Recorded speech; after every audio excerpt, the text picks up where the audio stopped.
Hello. So this is going to be a quick little unscripted run through my track Rample for the Loopop Superbooth 2021 contest that Loopop hosted. And thank you so much, Loopop, for getting all those samples and hosting the whole contest and doing all this. It was a lot of fun. But yeah, I decided to make a little walkthrough like Loopop suggested, and show sort of how all these sounds and instruments were made from the samples.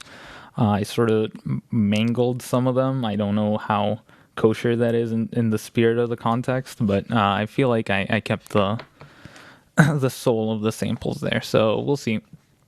So yeah, let's start with some of these drums. So the kick is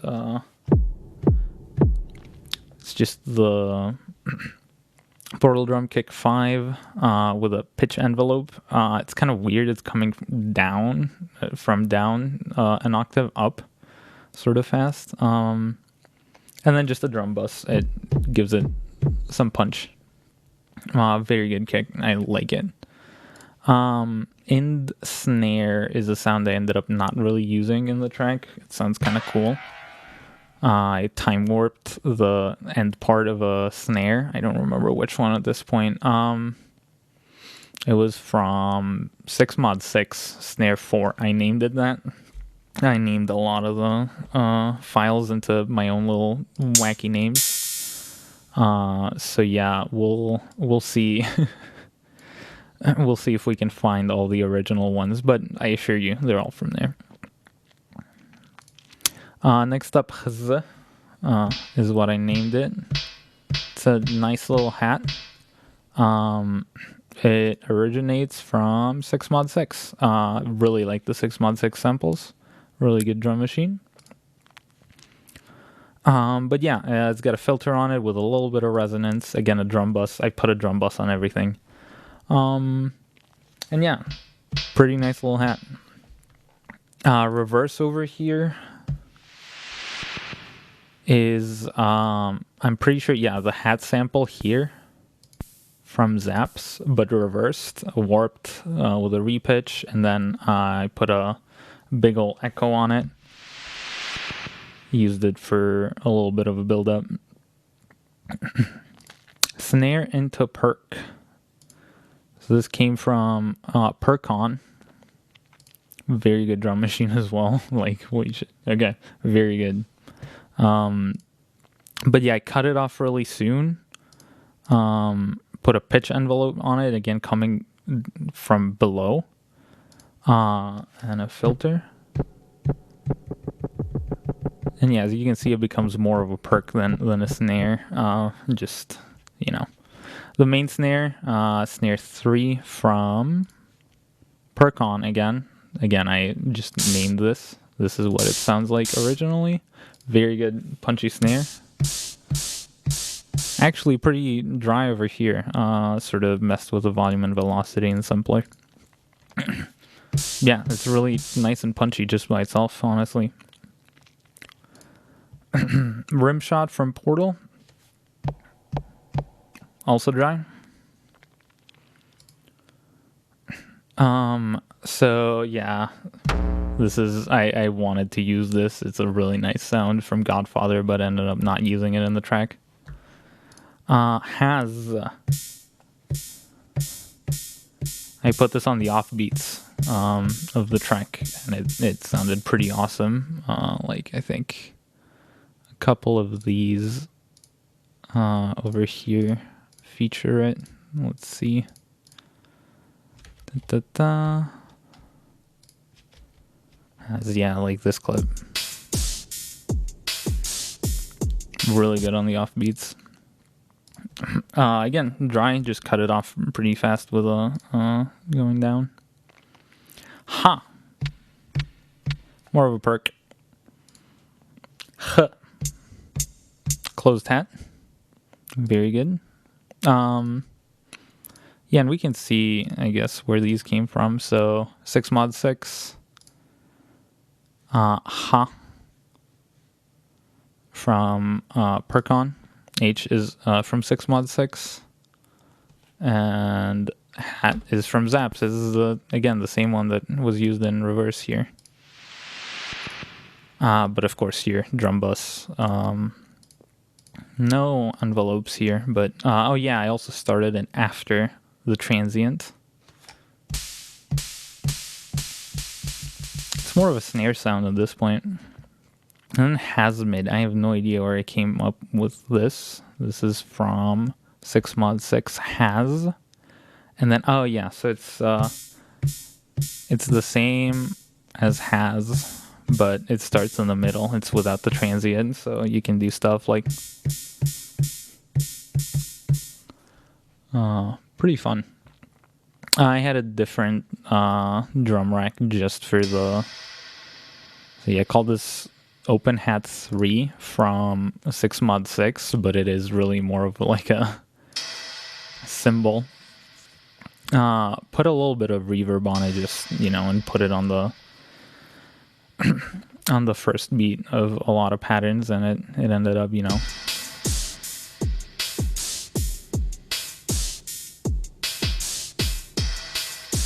just signifying the start of a pattern. So that's the drums.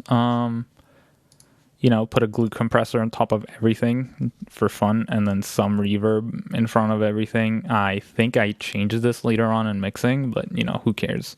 It's more about the sounds themselves.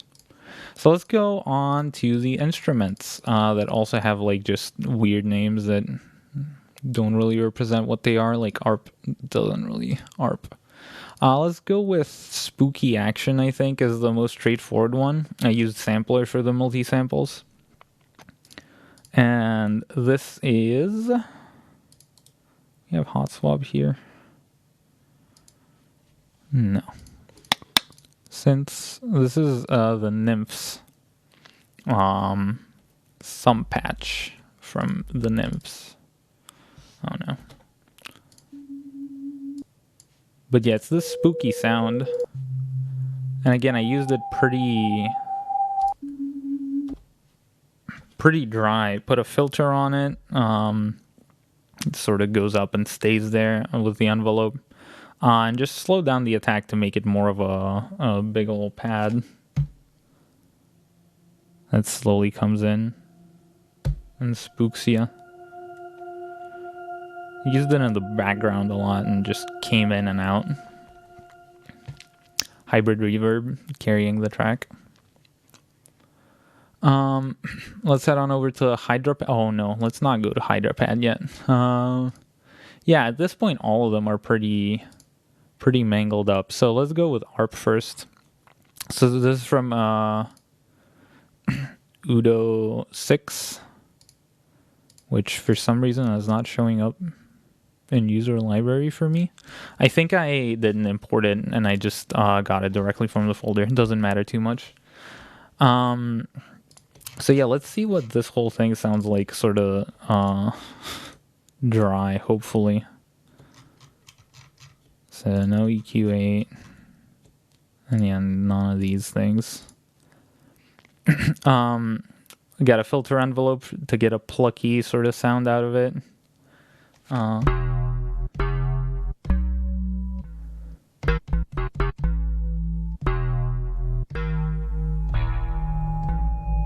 And if you hold it, very nice sample. I think I used it like some octaves up.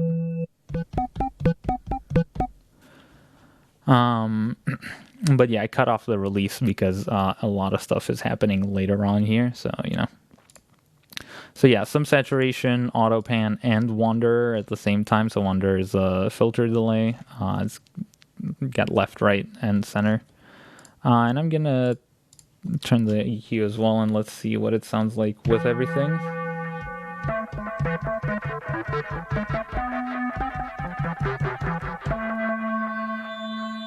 So yeah, it fills everything up, and if we even like hear it, this is one of the main parts of it.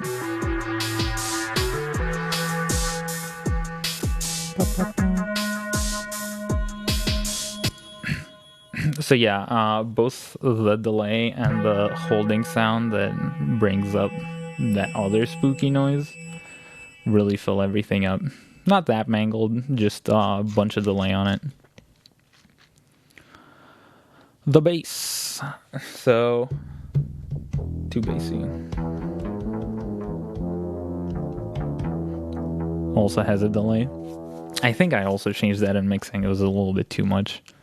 So yeah, as you can see over here, we got some Max for Live goodness going on here. We do have a filter with a pretty quick envelope on it for the pluckiness. But then at the same time, we also have this auto filter mapped to this LFO that increases the resonance as you go and moves it up, and it gives it that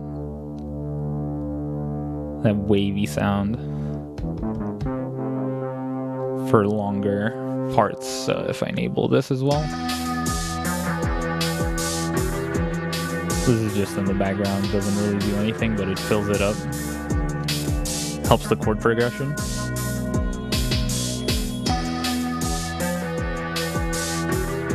Pretty good.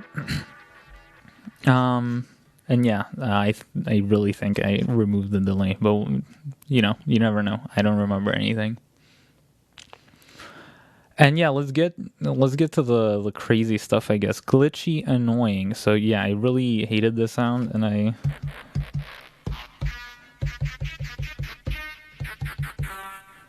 it's kind of annoying. Gets to you, and I put it in the background, and it like sort of just nags you. Dun, dun, dun, dun, dun, dun.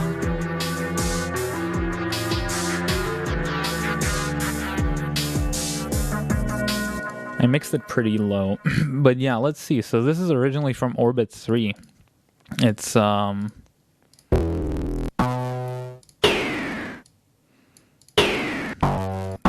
the Jor analog. I'm not sure. I don't remember if this had multiple things for Orbit 3, but I picked one that sounded pretty crazy and wacky.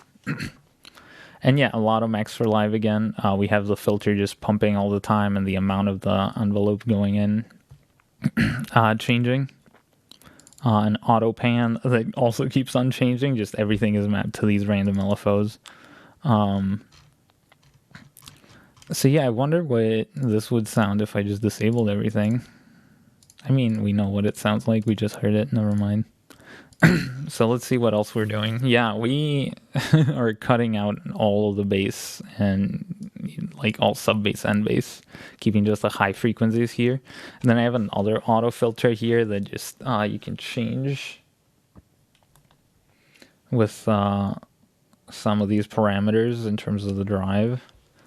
And it just brings in, oh man, I just put so many things here. The grain delay is just for a little bit of wackiness. The compressor was just because it was going too crazy. I have no makeup gain on it. It's just keep it down. Don't get it to be too crazy. And it just stays in the back of the mix, really, and it annoys you. Comes in and out. This very hollow sound. And finally, the thing that starts the track off, actually, by itself, is by itself. Let's see, Hydropad. Turn everything down.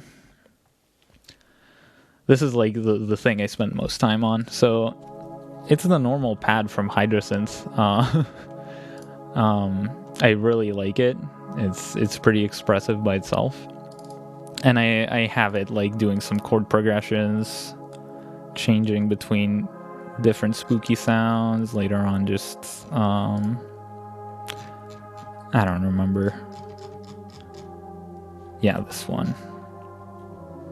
This drives it at some point. So yeah, back to the pad. So this is not all.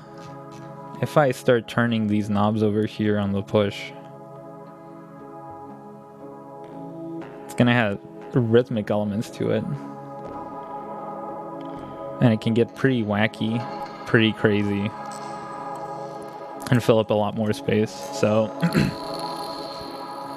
let's see what's going on here. So I used a resonator on top of it. So yeah, I set up all the loop points. Didn't want to use loop sampler, decent sampler. But yeah, straight in, no envelope. Have some resonance here just to beef up the sound right around there. And yeah, I have an LFO doing some things over here on panning, filter, just adding some more stuff to it. But the interesting stuff over here, I added a resonator. And I noticed that changing between the two different modes of the resonator introduced this sort of like click. And as you can see, I mapped this shaper, the LFO, pretty much just as a square wave to change it. And let's play it again. So let's remove the glitches. So every time this changes, just because of Ableton trying to keep up, it produces artifacts, and I decided to try to use those to my advantage. So yeah, I have it changing frequently. I have it changing the different note that it resonates at on the bass one. All the rest of them stay the same. Some weird values here. I don't know why it landed here. But yeah, I have this other random LFO here changing, and also this other shaper changing that LFO's phase every now and then so that it sort of swaps values faster and slower. So it's a little more unpredictable. But yeah, you keep on getting these different clicks on all of these different at all of these different points.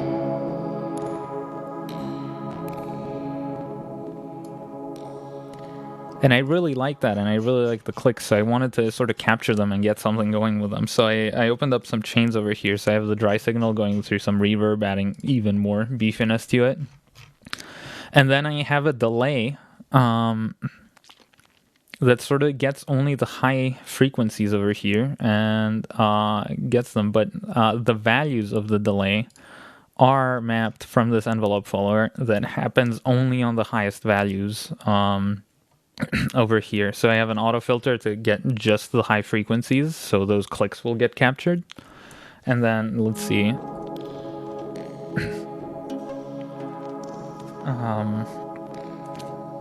So if I turn this up over here, this knob, I'm gonna raise the gain that happens here after the filter, and that's gonna get through the gate. And after the gate, we're going to get into the envelope follower, which then maps to all of the different feedbacks and time delays over here. So what it's going to do is it's going to start at a very fast feedback, or full feedback, and fast time delay. So it's going to click really fast and then slowly slow down every time we get one of those clicks and it gets through. And I mapped it to one of the macro knobs to sort of see what the threshold is and like play around with it and get different points in the song where the clicks happen and the glitches happen and all that, and other points where the mix gets fuller and we just want the pad. So yeah, this is one of my favorite sounds. Really want to remake this sort of pad, but includes the clicking on my Hydrosynth and see if I can get something out of it. But yeah,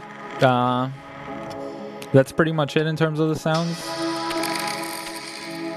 And then we can slowly go through the song and get the build up and the post section. Played a lot around with arranging this. Got it over to arrangement mode, set everything up, and mixed everything. But yeah, that's the walkthrough of my song. Thanks again, Loopop. Hope you enjoyed. Bye-bye.